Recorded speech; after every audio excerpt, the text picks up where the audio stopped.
duplicate efforts and see if we can't leverage the combined efforts rather than going out alone. So, and then with that, we decided, yeah, let's move forward. And then at the first level of this building we're building is Lugar Education, and that's not educating the center because I'm sorry, he's lost. So what it's doing is educating the public. Why is the senator not worthy of our vote anymore? Why is he not conservative? What is he doing that isn't conservative? So yeah, you hit those issues. You go after his voting record, and just those last ones I mentioned, those are enough to get rid of him. I mean, what more do we need? But there's more than that. So that's ongoing. The groups are disseminating information, documented, verifiable information of his past votes.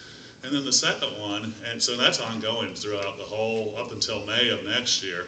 But right now, then on phase 2 or level 2 is candidate education. And that means any challenger that would come up and go after, challenge Senator Lugar, you would have to educate the public on them too. Why is this guy or woman good or not, and why they're concerned? And so far, as you know, we have one candidate challenger, and that's Treasurer Murdoch. He's a fine gentleman. I like him. I've met him many, many times. I've met him privately. And we're not, Hoosiers for Conservative Senate does not facilitate anyone getting in the race. That's not the mission. That's not what we're about. We don't even pretend to interfere with that. Every legal citizen has a right to run for office. Now, we're not foolish either. We know what happens in a crowded field. The senator will win. It's just going to happen. It's a fact of the matter.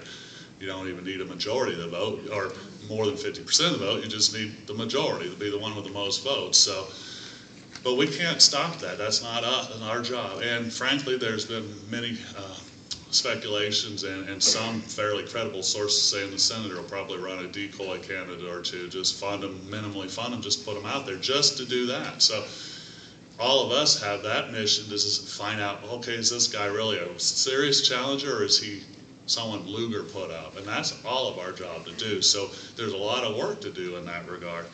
And then the third phase is the caucus. We are planning to have a caucus in September in the Indianapolis metropolitan area of all the Tea Party groups that are on board or want to come on board. And that is, at that point, any candidate, including Senator Lugar, you vet them, you interview them, do the exhaustive process, and then see if there's a consensus of the leadership of these groups. Whoever, like the Owen County Tea Party, the leaders based on what the members would want, whether it's Murdoch or Lugar or John Doe or whoever it would be, and whoever wins that caucus is by and large who the Tea Party collective would support. And then from there till May of next year, it's full campaign mode, trying to help that candidate across the finish line. And the wealthy individual who said we would be, if we defeated Lugar, a Democrat would win, and he even mentioned Murdoch. Says, nice guy, I know, but he won't win.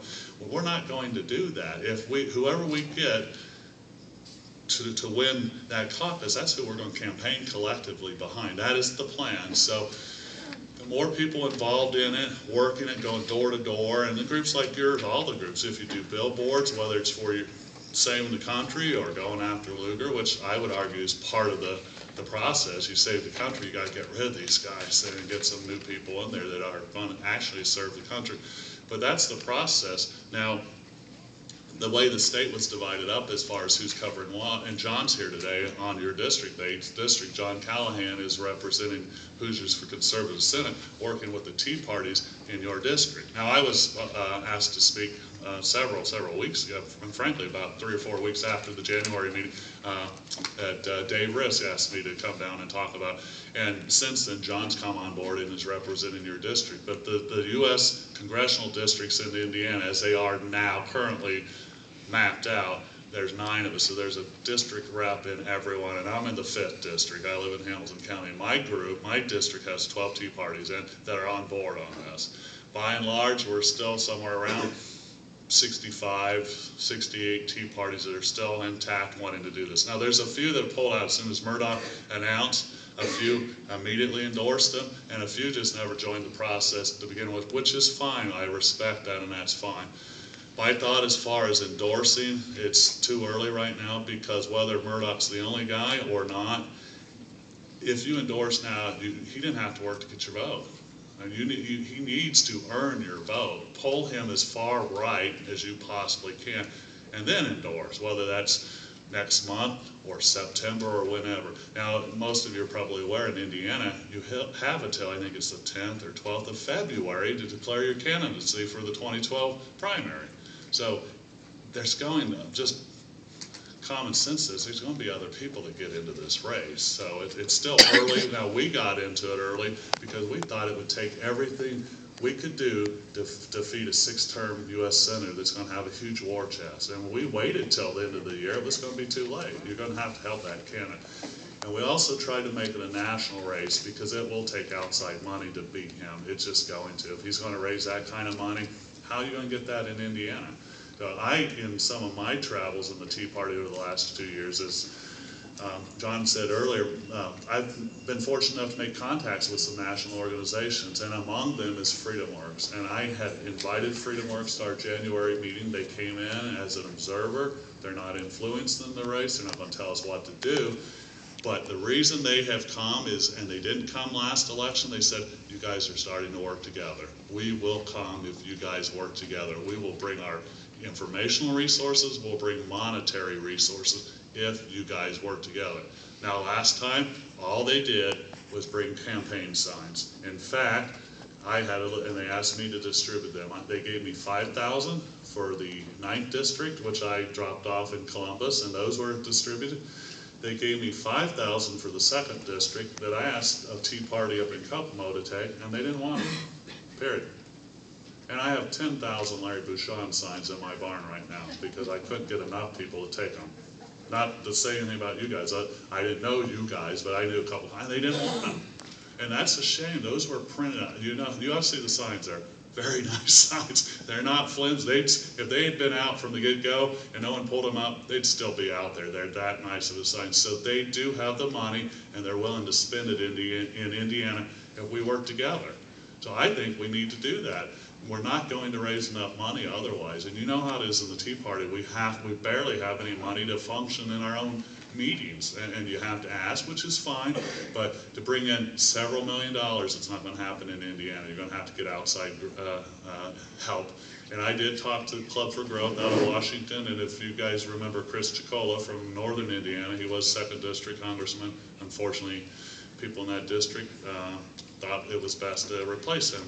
He's a good man, very conservative, and he is the president of Club for Growth. And they are just that. They look for someone that's pro-economic growth. And when I spoke to him, he said, depending on who the ultimate candidate is, we'll get in and we will put money in that race. And when we say money, we're talking millions of dollars, not $100,000, millions. And that's what it's going to take to win this race.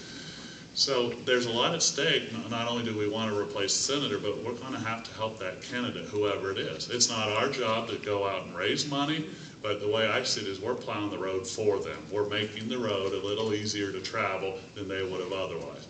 Right now, we're still getting a lot of pressure, a lot of questions from people, non-Tea Party people, Tea Party, even the press. Why don't you endorse right now Richard Murdoch?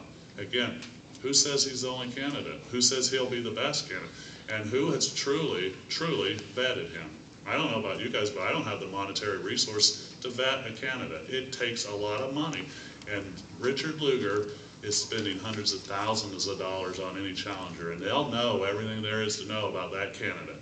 And if you endorse the wrong candidate and it comes out, we're going to be discredited. I'm not saying Richard Murdoch's that, but I'm saying it's too early to endorse him right now.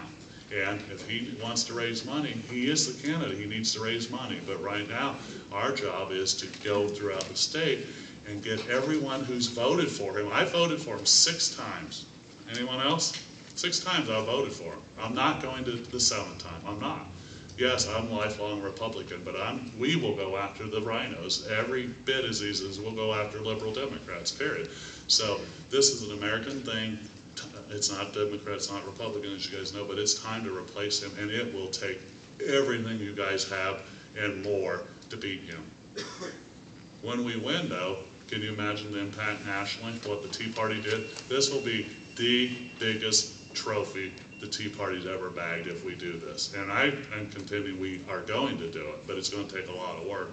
And it will take everything contrary to what the Tea Party is, but we're going to have to work together to do it. And I know they don't. We're territorial, we're independent, and that's fine. But in this case, if we do that, he'll win.